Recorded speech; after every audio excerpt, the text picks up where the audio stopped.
All right, the learner. Welcome to another deep dive. And this time, you've really sent us some fascinating stuff, haven't you? You could say that. Yeah.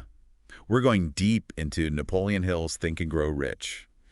I mean, we've got excerpts from the ebook, right? Yeah. We've got the table of contents. We've got that crucial introduction, not just from Hill, but from the publisher, too. That really grabbed my attention, by the way. Oh, yeah. Those early sections are packed with insights. We've got, of course, the famous first chapter and then key points from all over the book.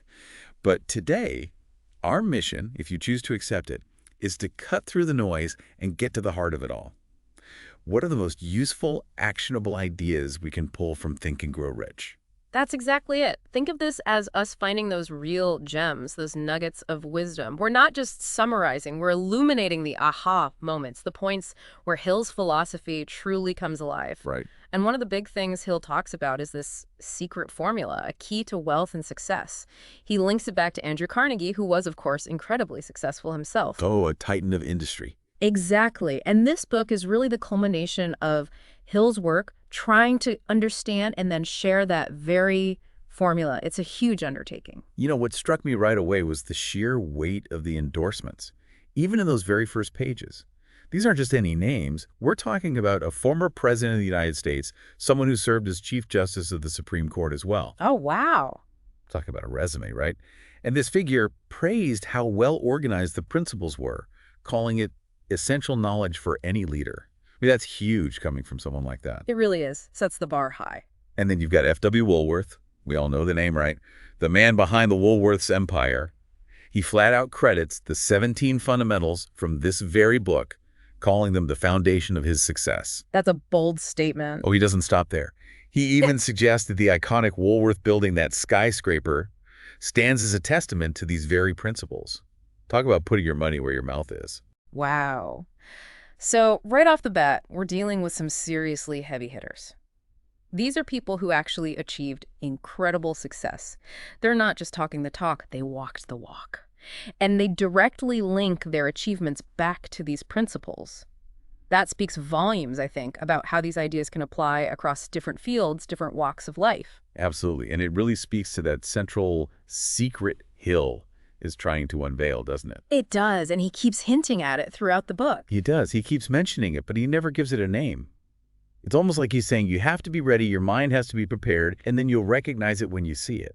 It's kind of a fascinating approach, isn't it? It is. It's like the book itself is a test, a filter. Right. Only those who are truly searching, truly receptive, will grasp the core message. Makes you feel like you're on the verge of unlocking something profound. And then he throws in examples like Thomas Edison, Henry Ford. These are giants, innovators.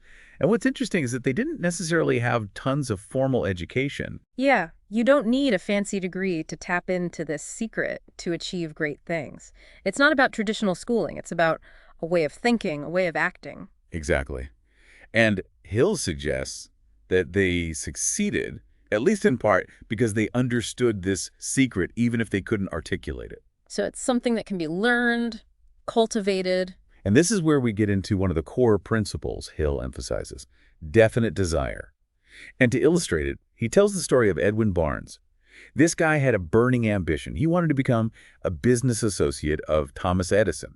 This wasn't just a casual, oh, it would be nice to work for Edison kind of thing. No, he wanted to partner with Edison, which is a big difference, isn't it? The learner. It shows that a clearly defined goal, a burning desire, it has power. Oh, absolutely. And Hill points out that Barnes went beyond just wanting it. He came up with a plan to make it happen. He had the vision, the blueprint. He did. But what's even more striking is the level of commitment. Hill uses this powerful phrase, Barnes burned all bridges behind him. There was no going back, no fallback plan. He was all in. And this one goal became, as Hill puts it, the dominating obsession of his life and eventually his reality. That kind of focus can be daunting, right? But it shows the intensity of a true burning desire. No hesitation, no half-hearted effort. You're either in or you're out. Exactly. And it makes me think about the aftermath of the Great Chicago Fire. Hill tells the story of Marshall Field, who, as a merchant, lost everything. Everything was destroyed. But here's the thing. While other merchants were giving up, ready to move on, Field stood there amidst the ruins and declared he would rebuild. He would rebuild on that very spot and make it the greatest store in the world. It's an incredible example of resilience, isn't it? Oh, it's powerful stuff. It shows the difference between a wish and a burning desire, a deep inner conviction that fuels you even when everything seems lost. It's not about being defeated by setbacks. It's about using them to fuel your determination. And this brings us to the importance of dreams. Hill argues that we should never be afraid to pursue our biggest dreams, even if others doubt them. He mentions the initial skepticism surrounding Ford's horseless carriage, Edison's electric lamp. People thought they were crazy. Oh, yeah. Radical ideas met with resistance. But those individuals, they believed in their dreams, and that belief fueled them, led to incredible breakthroughs. They weren't limited by what everyone else thought was possible. They dared to dream big, and then they took action. That's often the first step towards achieving something extraordinary, wouldn't you say, the learner? Absolutely. Hill says it straight up. Having a burning desire to be and to do, that's the starting point for any great accomplishment. He contrasts it with indifference, lack of ambition, which basically leads to nowhere. That inner spark, that drive, it's the engine that keeps you moving forward. Then, Hill gets really personal and shares a story about his own son. He was born without the ability to hear. Now, most people would see that as a permanent limitation, right? But Hill, he didn't accept it. He had this unshakable faith that his son would hear and speak, and his son eventually did. Wow. It's a truly incredible story, and Hill points to three key elements. He talks about faith, deep, unwavering faith. He talks about constantly communicating, never giving up. And then, of course, his son's own belief, which eventually developed. That's a powerful testament to the power of belief, the power of the mind. It really is. And that brings us to a fascinating concept Hill explores: the power of autosuggestion or self-suggestion. So this is where we get into the idea of mind over matter. Exactly. Hill explains that if you repeat something often enough, whether it's initially true or not, your subconscious mind can start to accept it as reality. You can almost program yourself through consistent affirmation. It's like you're planting a seed in your subconscious, the learner. You keep watering that seed through repetition, and eventually it takes root and starts to influence your thoughts, your actions, even your reality. It's about recognizing that inner voice we all have, right? And then consciously using it to shape our beliefs and actions. Absolutely. Your subconscious mind is incredibly powerful, and it responds to suggestion. It does. And this is where Hill introduces his self-confidence formula. It's a set of statements you repeat regularly. You define your major purpose, you express unwavering faith in achieving it, you commit to taking action, and you refuse to be discouraged by negativity. Notice, the learner, it's not just about thinking positive thoughts. No. It's about linking those thoughts to action. That's crucial. The commitment to act makes belief real. It's almost like a blueprint for building unshakable self-belief. And then Hill throws in this powerful idea. He says that all thought impulses, every thought we have, has a tendency to manifest physically. Wait, so our thoughts can actually shape the world around us? That's what he's saying. What? And he emphasizes that the subconscious mind, it doesn't discriminate. It acts on constructive thoughts and destructive thoughts with equal power. So we have to be mindful of what we're feeding it. Exactly. He illustrates this with a really striking example. He talks about a bank official, Joseph Grant, who essentially succumbed to overwhelming fear and guilt. Doctors even called it mental suicide. Oh, that's chilling. It really is. It shows that negative thoughts can be incredibly destructive, especially if we let them take control. I guess it's like a double-edged sword. The subconscious can help us achieve our dreams, but it can also work against us if we're not careful. It's all about managing that inner world, isn't it? Seems like it. And sometimes, life throws a curveball at us, something that shakes us to our core, but then also, strangely, unlocks a potential we didn't even know we had. Hill uses the example of Abraham Lincoln. When Anne Rutledge, the woman he loved, passed away, it was a devastating experience. I can't even imagine. But Hill suggests that this loss, as painful as it was, somehow awakened a genius within Lincoln, pushed him to achieve things he might never have otherwise. So these intense emotional experiences, even negative ones, they can reshape us, change our direction. Yeah, they can tap into reserves of strength we didn't know we had. And then Hill draws a direct link between faith and achievement. He even points to the teachings of Christ as an example, saying they're fundamentally rooted in faith. So belief is key. It is. Oh, And he brings back the example of the formation of U.S. Steel, but this time he focuses on Charles Schwab's presentation to J.P. Morgan.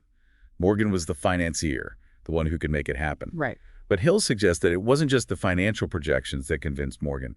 It was Schwab's personality, his confidence, his unwavering faith in the plan. It was that belief that really swayed Morgan to invest, to make U.S. Steel a reality. So it's about having a plan, yes, but also communicating that plan with conviction, inspiring belief in others? Absolutely. And here's a really important distinction Hill makes. He says that just having knowledge isn't enough to attract wealth. Wait, so knowing things isn't enough? Not according to Hill. Interesting. He argues that knowledge has to be organized, it has to be directed towards a specific goal, and it has to be acted upon. It's the application of knowledge that makes the difference. Makes sense. It's like having a toolbox full of tools, but never actually using them to build anything. Exactly. And he uses a great example to illustrate this. He talks about Henry Ford's famous libel suit. The lawyers were trying to paint Ford as ignorant, so they kept asking him all these general knowledge questions, trying to trip him up. Oh. But Ford, he had a brilliant response. He said, I may not be able to answer all those trivial questions, but I have men around me who can supply any knowledge I desire. That's brilliant. It is, isn't it? Yeah. It shows the difference between personally knowing everything and knowing how to access the right knowledge when you need it. And Hill emphasizes that specialized knowledge, it's readily available, you just have to know where to look. You do.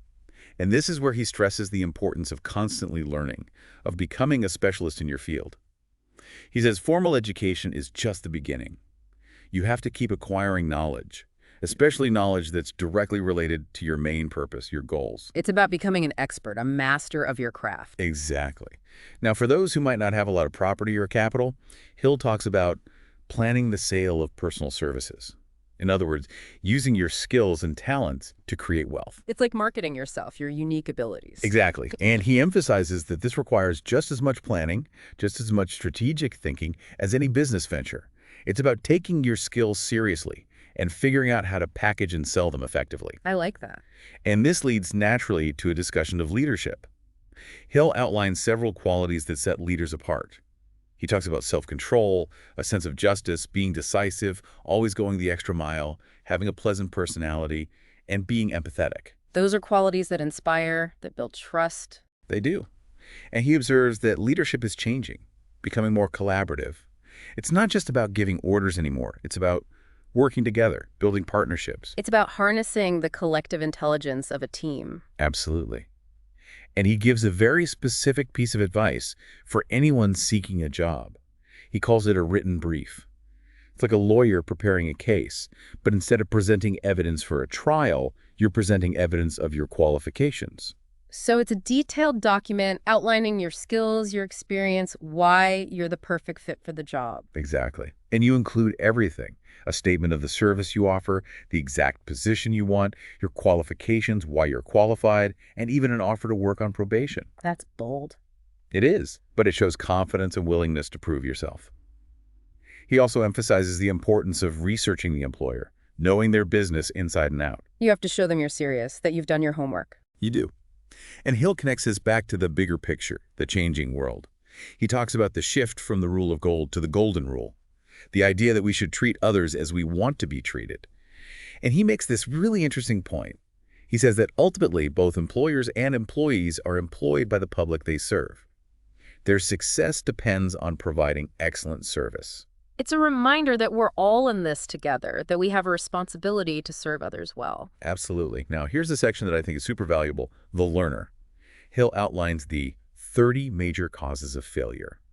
It's not meant to be discouraging, but rather a tool for self-assessment. So it's about identifying potential pitfalls, those things that might be holding us back. Precisely. And he starts with unfavorable hereditary background.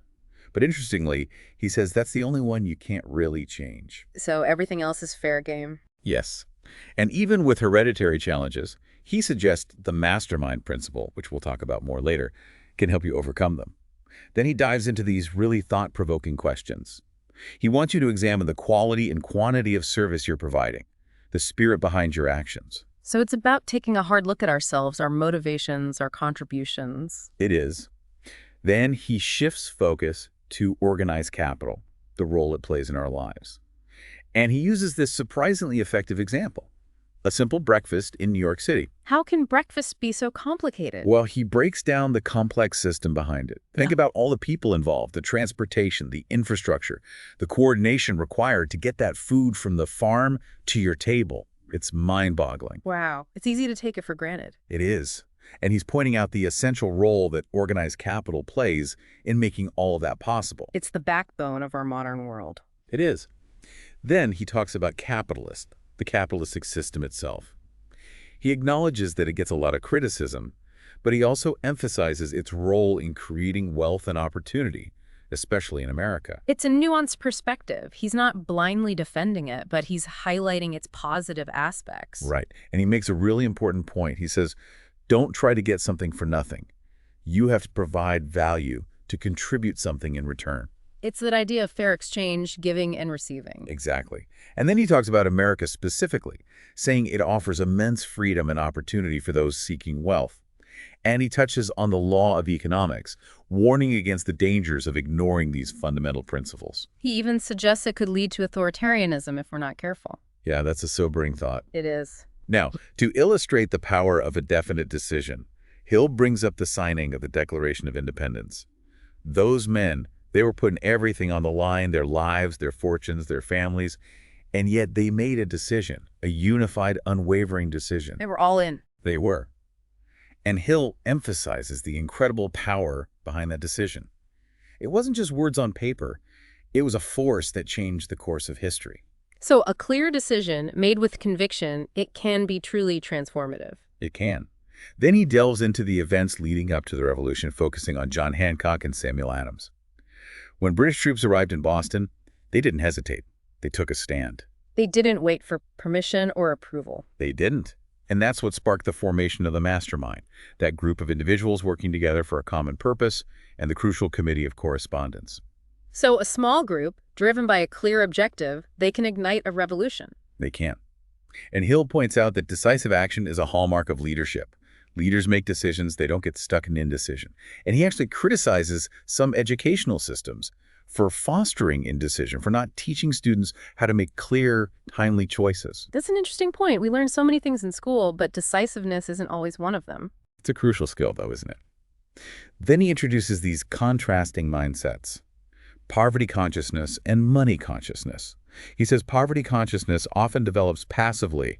It's almost like a default setting, influenced by our environment and upbringing. Whereas money consciousness, that's something you have to actively cultivate. It's about changing your mindset, your beliefs about wealth. Exactly. And it really highlights the responsibility we have in shaping our own financial reality. Yeah. We can't just passively accept things as they are. We have to consciously choose abundance. And speaking of choosing, Hill places immense importance on persistence. He says, without persistence, defeat is certain. But with it, victory becomes possible. It's about not giving up, even when things get tough. It is. And he introduces this idea of a hidden guide, something that tests us through discouraging experiences. The ones who persist, the ones who don't give up, they're the ones who ultimately succeed. So it's like life itself is testing us, weeding out those who aren't truly committed. It's a fascinating concept, isn't it? It is. And then he outlines the things that help us cultivate persistence. Having a clear purpose, strong desire, self-reliance, good plans, accurate knowledge, working with others, willpower, and good habits. It's like a recipe for success. Those are the ingredients, the building blocks of resilience. They are. But then he dives into something that can sabotage our persistence. Fear. He calls them the 6 ghosts of fear. And the first one, the one he calls the most destructive, is the fear of poverty. It stems from our basic instinct for survival, right? Makes sense. He lists all these symptoms: indifference, doubt, worry, negativity, even things like neglecting your appearance and turning to alcohol or drugs. He paints a pretty bleak picture. It's like poverty not only affects your finances, but also your mental and emotional state. It can be incredibly demoralizing. Then he talks about the fear of criticism. He says it can stop us from taking initiative, from expressing ourselves, from being who we truly are. It's that fear of judgment, that voice in our head that says, what will people think? Exactly. And he points out that this fear is often instilled in us early on, sometimes by our own parents. We're taught to conform, to fit in, to not rock the boat. And it can really stifle creativity and individuality. He then dives into the fear of ill health. He says it's often rooted in negative mental images of sickness and death, but also economic anxieties. He talks about hypochondria, the way fear can actually manifest physical symptoms. He even shares a story about suggestive illness, something called hexing. Wait, so you're saying that someone can make you sick just by thinking bad thoughts about you? That's what he's suggesting. Wow, that's a little unsettling. It is, but he also emphasizes the flip side. He tells a story about a young man who was convinced he was sick, but then recovered miraculously after a romantic hoax. Essentially, a positive mental shift. So belief can work both ways. Exactly. He lists all these symptoms of fear of ill health. Imagining you have diseases, constantly worrying about your health, losing interest in things, becoming overly focused on minor aches and pains. It's like fear creates a self-fulfilling prophecy. It can. Then he discusses the fear of loss of love, speculating that it might be tied to a primal instinct, especially for women. He even suggests that women might be more susceptible to this fear because of men's perceived tendency towards polygamy. That's a very specific perspective, obviously influenced by the time period he was writing in. It is. Then he moves on to the fear of old age, saying it's mainly rooted in the fear of being poor in your later years, but also anxieties about death and the afterlife, declining health, a perceived loss of attractiveness. So it's a combination of practical concerns and deeper existential fears. Absolutely. And finally, he talks about the fear of death. He links it to a lack of purpose, a feeling of not having lived a meaningful life. And he suggests that a strong desire for achievement is the best antidote. It's about having something to live for, a reason to get up in the morning. Exactly. And he lists all these things that contribute to the fear of death: illness, poverty, lack of work, romantic disappointments, mental instability, even religious fanaticism. Then he brings it all back together, saying indecision is the breeding ground for worry, and that worry often revolves around these 6 fears. So it all starts with indecision. Exactly. And he emphasizes the power of making a decision. He uses the example of a condemned man who, once his fate was decided, actually became calm and resigned. So knowing, even if it's bad news, is better than uncertainty. It is. And he gives specific decisions you can make to counteract each fear. Accepting death as inevitable, living within your means, refusing to be affected by criticism, embracing old age, ignoring minor symptoms, and being self-sufficient. So it's about taking control, making a conscious choice about how you're going to respond to these fears. Exactly. And he warns that fear is contagious. It can spread from one person to another. So he advises us to become aware of our own tendencies towards laziness, indifference, and susceptibility to negative suggestions, and to actively avoid those things, those people who bring us down. It's about protecting our mental and emotional space, surrounding ourselves with positivity. Absolutely. And then he ends this section with a series of self-analysis questions. He wants us to really examine our susceptibility to influence, our commitment to growth, how we handle unhappiness and mistakes, our ability to see our own weaknesses, how we react to other people's worries, the clarity and strength of our desires, our level of decisiveness, and our ability to follow through on things. These are tough questions. They are, but they're essential for self-awareness and personal growth. And he ends this chapter by bringing back Henry Ford, holding him up as an example of someone who achieved incredible self-control, a clear purpose, and unwavering persistence. Ford didn't make excuses, he created opportunities. He's like the embodiment of Think and Grow Rich. He is. So, the learner, as we wrap up this deep dive into these key excerpts, the overarching theme is clear: the power of the mind. It's about harnessing that power, fueled by desire, sustained by faith, guided by clear plans to achieve success and overcome obstacles, no matter how big they seem. And a crucial part of that is recognizing and conquering those 6 basic feels that Hill so meticulously outlines. They're the saboteurs, the voices of doubt that hold us back. They are. And remember, it's not just about having knowledge, it's about applying it strategically, consistently pursuing specialized knowledge, and collaborating with others through the power of the mastermind. So, the learner, as you reflect on all this, ask yourself, what resonates most with you? What can you start applying today to move closer to your goals? And maybe even more importantly, consider this. Hill places a huge emphasis on the unseen, the intangible desire, faith, fear, imagination. What hidden potential might you be overlooking in your own life? There's a lot to think about. There is. And we encourage you to explore Think and Grow Rich further, to dive into those ideas and see how they can transform your life.